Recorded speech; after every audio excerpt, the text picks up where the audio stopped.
Caution to prevent entanglement. Keep hair away from wheels. Hello, this is Flurry Moon. Welcome back to my channel. It has been like 3 months since I've done my last controversial and recalled toys video, so I knew I couldn't leave you guys hanging for too long without the third installment. Today, we will be going over toys that were either deemed too inappropriate or physically unsafe to the point of needing to be pulled off of shelves, as well as toys that have simply sparked up some controversy. You guys already know how it goes by now. As always, we will not be discussing any toys that led to serious life-altering injuries or death, as I'm not here to make light of real children and family suffering. That's just not fun and silly to me, and I like to keep it lighthearted and silly. Also, I got a sign.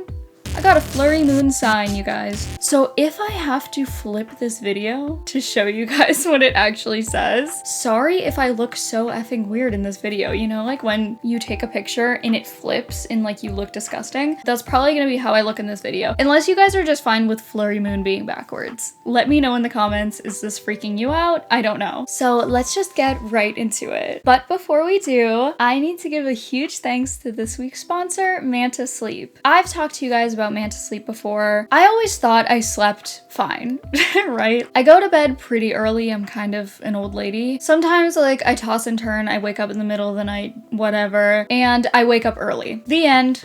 I sleep fine. But it wasn't until this thing where I realized I have tapped into a sleep I didn't even know was possible. Okay, this sounds very dramatic, but it's the truth. This is the Manta Sleep Silk Mask. She do be silk. And she's pink. I am out like a light with this thing on my head, okay? I do not wake up a million times in the middle of the night like I thought was the normal way of sleeping. I am no longer disturbed by Louie's terrifyingly bright horror video games at 12 a.m. The mask doesn't bother my eyes because nothing is really actually touching my eyelids or eyelashes because of the eye cups that have like little divots. So this way it blocks out literally all the light while not actually touching your eyelids. And because it gets offensively hot in the summertime, I've swapped out the regular eye cups for the weighted cool eye cups that you literally just put in the freezer for like up to an hour before you go to sleep. And it's a game changer. I really love this product and I want you guys to be able to give it a try too. So if you use the link in my description and use code FlurryMoon10, all caps, you will get 10% off your purchase. Thank you so much to Manta Sleep again for sponsoring this video. I love this thing. I'm so annoying about it. And let's get right into the video.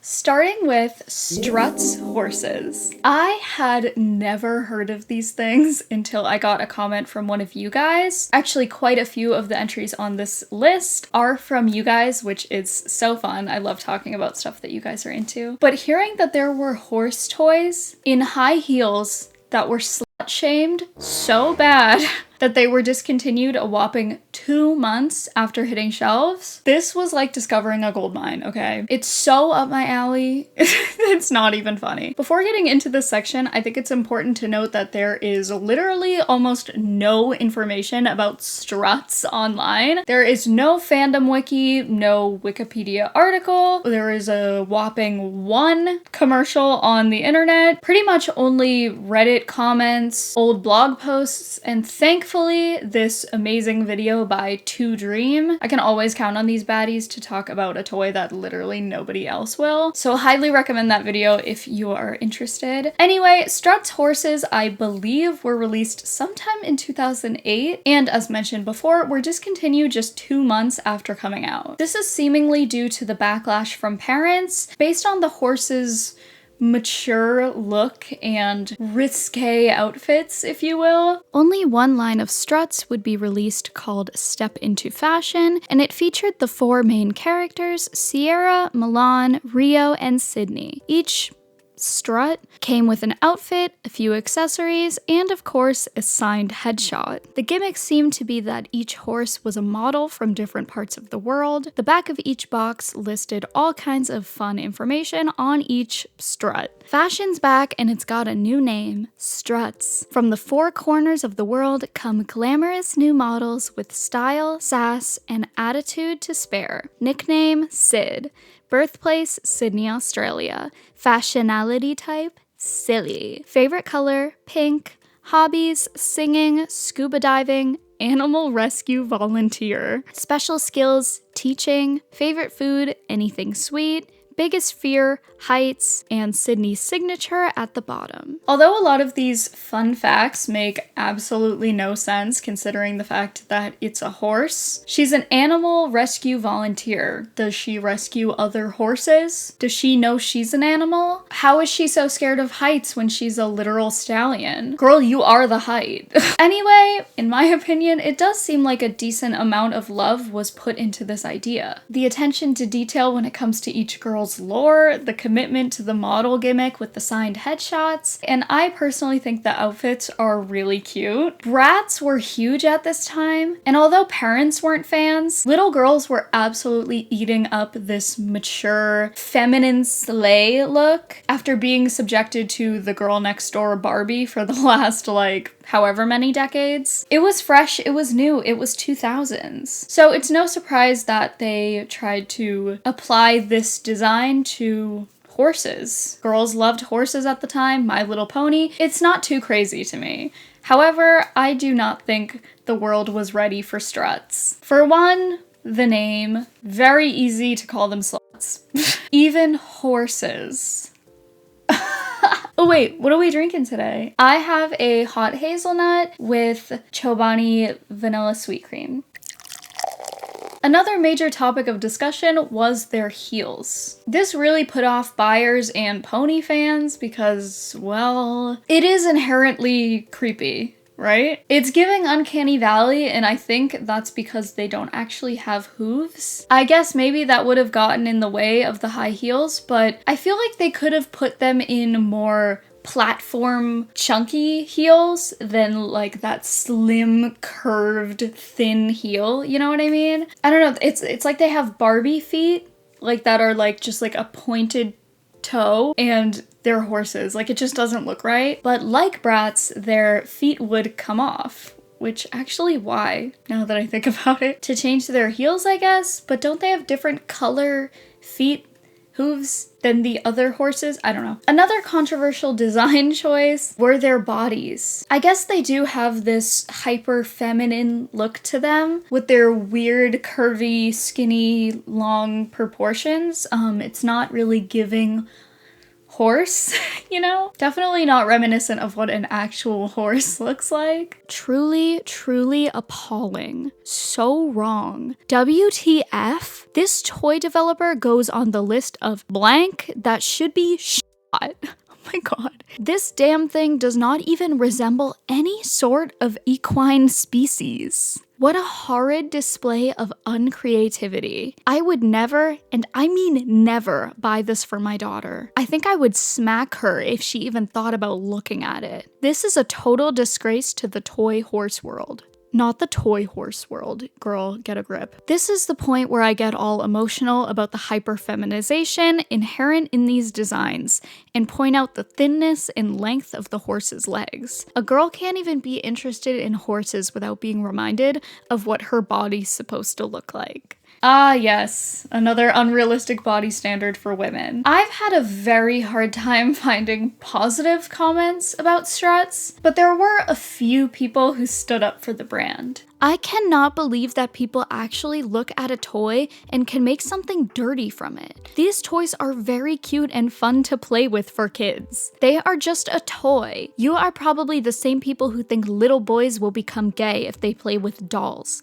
I am glad my daughter is still playing with toys and not spending all of her time on the internet. I think that the people who can turn a horse toy into a whore don't understand children at all.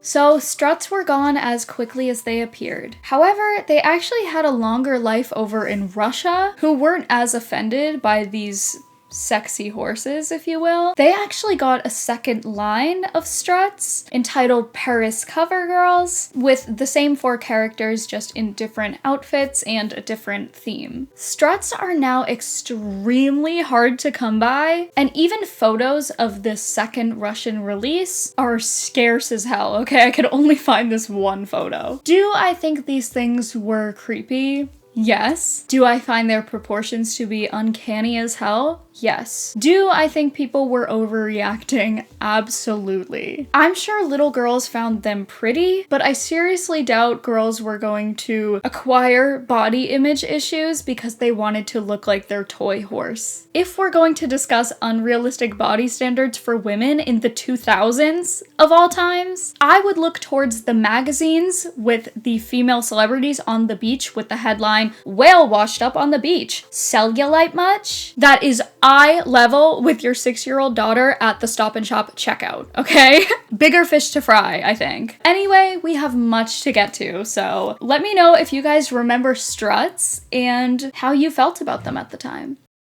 Japanese gun toy recall. This, unlike the last entry, is a recalled toy. I don't think we can say Struts were recalled. I think they were just quietly discontinued. This is actually a little controversy that is very recent and currently happening right now. This is another suggestion from one of you guys, and thank God, because I don't think I would have ever heard of this, because this case actually takes place in Japan. The Real Gimmick Mini Revolver, a Chinese-made toy sold in Japan and typically acquired through crane machines and other similar venues, are urgently being recalled as of late July. These toy guns are capable of firing real bullets, Japanese police warn. Oh my god, it's me without makeup. The incels in my comments are gonna be so mad. Also, I look like I'm in a dungeon. I'm in my basement, and I actually look really scary right now. I just wanted to preface that the issue with this toy gun is not that it comes with real ammunition. It's just the fact that it's a toy, and if real ammunition were to be added to it for literally whatever reason, it would act as a real gun, or dangerously close to it. So that is the problem here, and if that doesn't sound like a major problem, this Reddit comment explains it really well for someone like me who knows nothing about weapons. They aren't saying that this is some assassination tool or that it is a useful weapon, and they aren't saying that there aren't other easier ways to fire a bullet. They are saying you can load a bullet into this toy and it can go off, which is nuts. Will the toy gun explode? Of course, it's cheap plastic. In the world of actual firearms, it would be equivalent to an out-of-battery discharge. And anyone who has worked as a range safety officer will tell you an out-of-battery discharge can kill. Again, this is a kid's toy. According to News on Japan, 17 of the guns have been collected from individuals who reported acquiring them through crane games and similar venues. In Tokushima Prefecture, around 300 of the revolvers had been used as crane game prizes in multiple commercial facilities since around December last year. However, only 26 have been recovered so far. And apparently, this isn't the only toy gun sent over from China to Japan that authorities deemed having similar capabilities, all being distributed through claw machines. What on earth is going on here?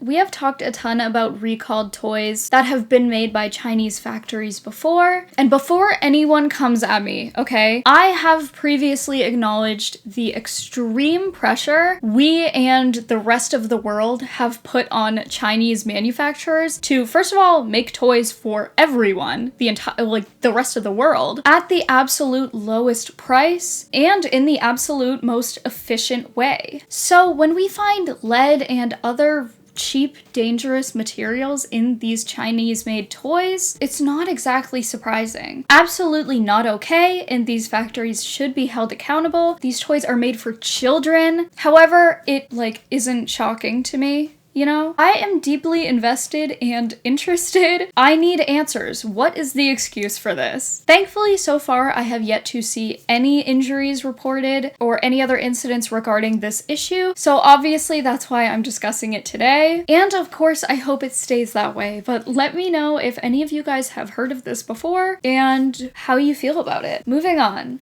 Furbies. I have gotten tons of comments begging me to talk about Furbies. I never personally got into Furbies. I always thought of it as something that was a little bit before my time, but I do know they were pretty big in the 2000s, so I don't know where I was during this. First released in 1998, but really popping off in 1999, these electronic owl-like creatures became the hottest toy of the year. However, this unique talking toy's popularity meant more eyes on them and therefore some controversies. Probably the first hot topic regarding these toys would be the whispers of security concerns back in 1999. I always love hearing about how people responded and reacted to technology in the late 90s, 2000s, and even early 2010s. Everyone was always so scared that people were listening in on us, or the NPC in your child's Animal Crossing game on the Wii had an old man trying to get to your kid, or the talking cat app your kid had a man in the cat's eye looking at you.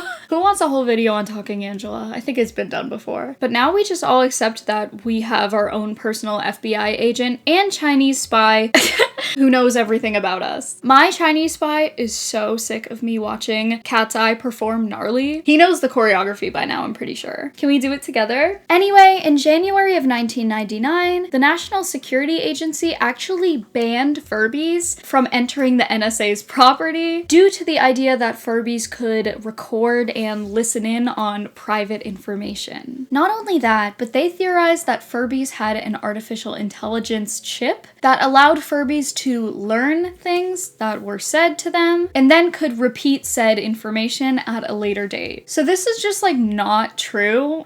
I don't know where they got this idea, but I don't believe it's based on literally any fact. Robert Schiffman, the owner of Tiger Electronics, aka the manufacturers of Furbies, explained that this is not only not possible, but that he would have gladly explained to them if the NSA asked him personally at all. Furbies are pre-programmed to say and make the noises they do, no matter what is said or done near them. After it was demonstrated that Furbies cannot record anything or even make out sound waves or words of any kind, the ban was lifted. However, this wasn't the only time that a official agency of some kind was concerned about Furbies' abilities. Although they weren't necessarily banned, the FAA became concerned about Furbies disrupting flight equipment. Although they dealt with the toys just like any other electronic on a plane, rumors did spread quickly that Furbies were on the no-fly list, but that's just not true.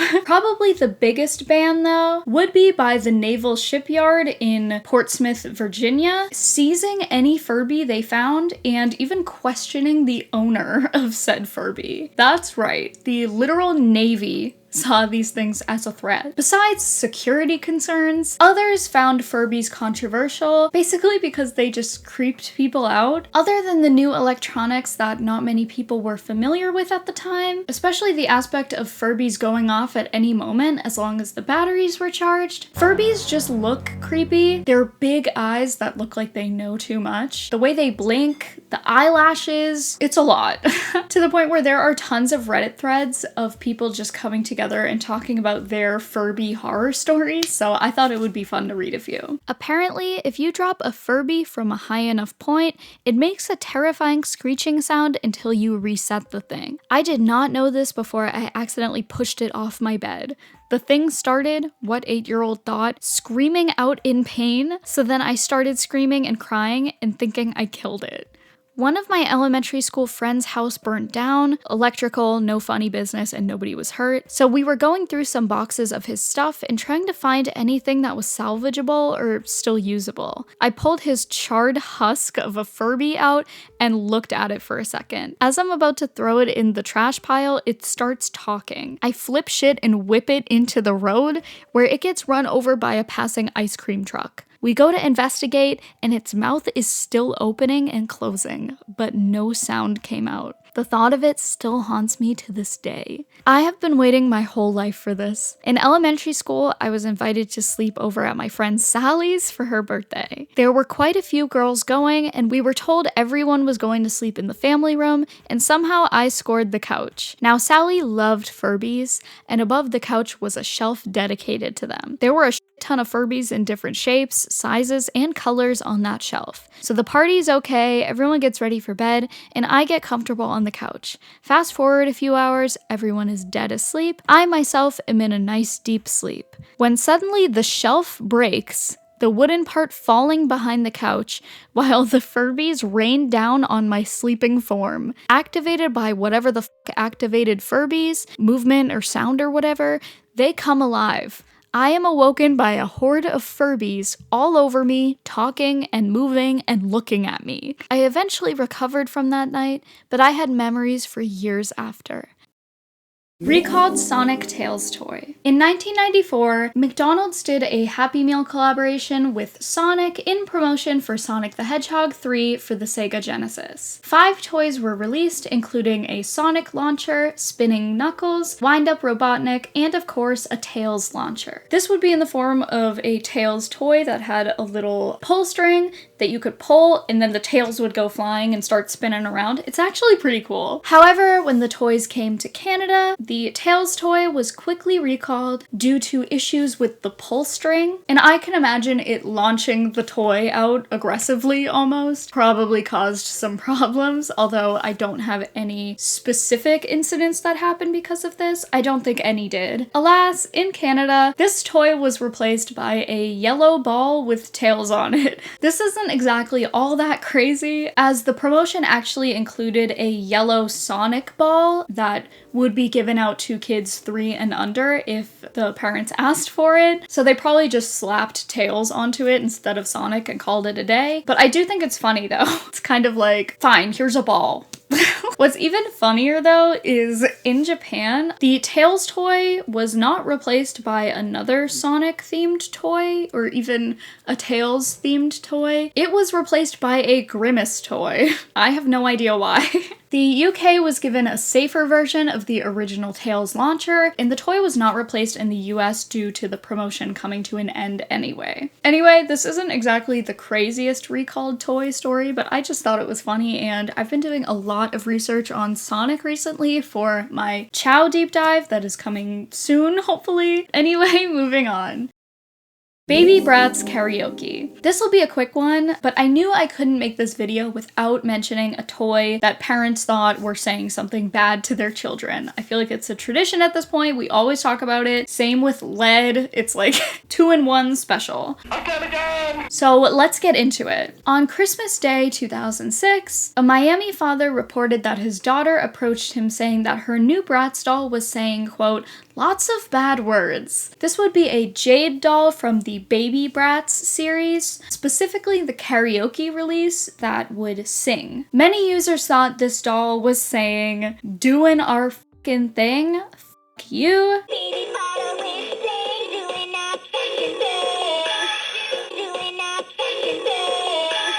Although the official lyrics are doing our fashion thing, so cute. I usually think people are overreacting, but it low-key does sound like doing our fucking thing. Obviously though, those are not the lyrics. I'm not exactly sure why those would be the lyrics. Like usually the idea that toy companies are trying to sneak profanity or propaganda into our children's toys in order to subconsciously spread a message or something. But what would this be? Just like telling kids to do our own thing and tell people to f off? I'm kind of obsessed, honestly slay. Anyway, moving on. Build-A-Bear. To my surprise, Build-A-Bear has had quite a few recalls. Initially, I was only aware of the Hearts bear that's eyes weren't sewn on correctly so they could fall off. So I looked up Build-A-Bear recall and was just met with like a ton of Build-A-Bear recalls. Like, what is going on? Founding Bear's nose could be pulled off and becomes a choking hazard. Sully's eye was not sewn on correctly and could become a choking hazard. The Starbright's dragon weak seam could cause the stuffing to come out, leading to a possible choking hazard. This pink swim tube thing could become dangerous if pulled over a child's head. This Love Hugs and Peace pin has excessive amounts of lead paint. This toy beach chair could cause injuries if fingers get caught up in the folding legs. And although these were voluntarily recalled, as it says literally everywhere, Build-A-Bear is like, by the way, we did this ourselves. Like, we need you guys to know. There was actually a bit of alleged refusal to report certain incidents, specifically regarding this beach chair. The product was actually sold from 2001 to 2008, which is quite some time, and in May of 2009, Build-A-Bear recalled over 260,000 of these beach chairs. Build-A-Bear failed to immediately report a defect involving its Toy Bear beach chair that resulted in incidents and injuries to consumers. The sharp edges of the chair's folding wooden frame can pinch, lacerate, or amputate a child's fingertip if the finger is caught between the frame as the chair is folded. Build-A-Bear sold the beach chairs through its website and at Build-A-Bear stores between March 2001 and October 2008. The company became aware of 10 reports of injury between July 2007 and January 2009, yet did not report to the commission until March 2009. Build-A-Bear was actually fined $600,000 by the Consumer Product Safety Commission for failing to report these incidents in a timely manner. There are a handful of other recalled Build-A-Bears, so comment below if you have any of them and if you've ever had any trouble. Anyway, moving on. ZhuZhu Pet's hair controversy and recall hoax. As a 2000s kid, I feel like I genuinely got the best of both worlds when growing up with toys. My early childhood was filled with Littlest Pet Shop, My Little Pony, and 2000 Strawberry Shortcake. And my preteen years were filled with Squinkies, Live Dolls, Fur Real Friends, and of course, ZhuZhu Pets. What many think were a quick, forgettable fad were a much bigger deal to me. I have some back there, but I don't know if you can see them. This is Jilly. This is the one I wanted for so long, and it was just never in stock. She's perfect, she's beautiful, and she still gives me that same feeling of need when I wanted her so bad as a kid. And this one I got recently. This is Chunk. It's an all-white hamster, and I got it after my hamster Bijou passed because she looks just like Bijou. Now I'm crying. Great. Ignore me literally crying. Little robotic plush hamsters with different names, fun colors, even being included with accessories like hamster tubes, clothes, wheels, and little cars. Hey, sign me up. As a hamster person, what more could I ask for? ZhuZhu Pets were one of the biggest toys of like 2010, so it's not exactly surprising that this release came with a bit of drama. One being the issue of the wheels under the hamsters. Like I said, ZhuZhu Pets are electronic, so when you press the button on their back, they zoom around. And here are the wheels under them. This one does not work. I ordered it new in box and it worked for like 2 seconds and then stopped working. If anyone knows how to fix a ZhuZhu Pet, let me know. With this being a children's toy, naturally kids get curious or just genuinely don't think about it. And that leads us to our first controversy, that being kids getting their ZhuZhu Pets stuck in their hair. ZhuZhu Pets causing new headache. We had to cut their hair out of these toys as the wheels easily grab their hair, winds it up fast, leaving us with the only option of cutting their hair out. New Lennox's Michelle wrote via email. Michelle said that in 3 days since Christmas, she's had to cut her girl's hair more than once. I feel that this toy is marketed to young girls, many whom have long hair. Their hair very, very easily gets caught in the wheels and gets tangled up severely. I think the product should be recalled. It is pathetic. But this wasn't the only instance of these toys getting caught in children's hair. There are tons of photos, blog posts, and even YouTube videos. One filmed by a mother just watching and filming her child struggling with the toy stuck in her hair. Do you want to say hi? Hi. Ew! We are matching! I vividly remember being in school and one of my teachers watching us playing with our ZhuZhu Pets, and she was like, be careful.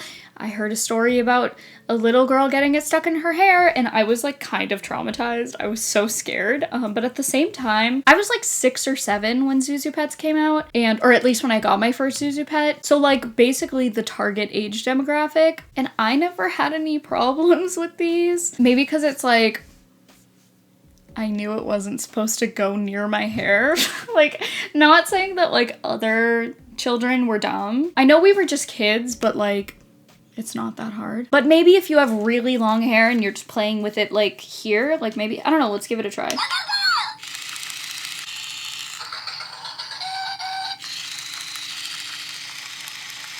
Caution to prevent entanglement, keep hair away from wheels. I don't know if this one came with it though. And this is from the first release. There's pictures of little girls with it like up here and I'm like, okay, you put that there. Like, why would you do that? I know it's just kids. Like, kids are like a little stupid. Like, it's just how it goes. So parents were blaming Sepia LLC. ZhuZhu pets were never recalled for any reason, but this would not be the first time that there were whispers of a recall. In December of 2009, just months after ZhuZhu Pets first released, a consumer group by the name of Good Guide did testing on the toys and had found that Mr. Squiggles specifically contained an unsafe amount of antimony, which is a toxic metal. The Consumer Product Safety Commission, however, were very quick to dispute this, as apparently Good Guide's testing method that determined the toys unsafe was not the industry standard way of testing. Their method consisted of an X-ray fluorescence test that indeed allows one to see the amount of supposed metals inside the toy, but does not accurately report if it's actually a danger to the user. Good Guide basically said, yeah, although our test was accurate,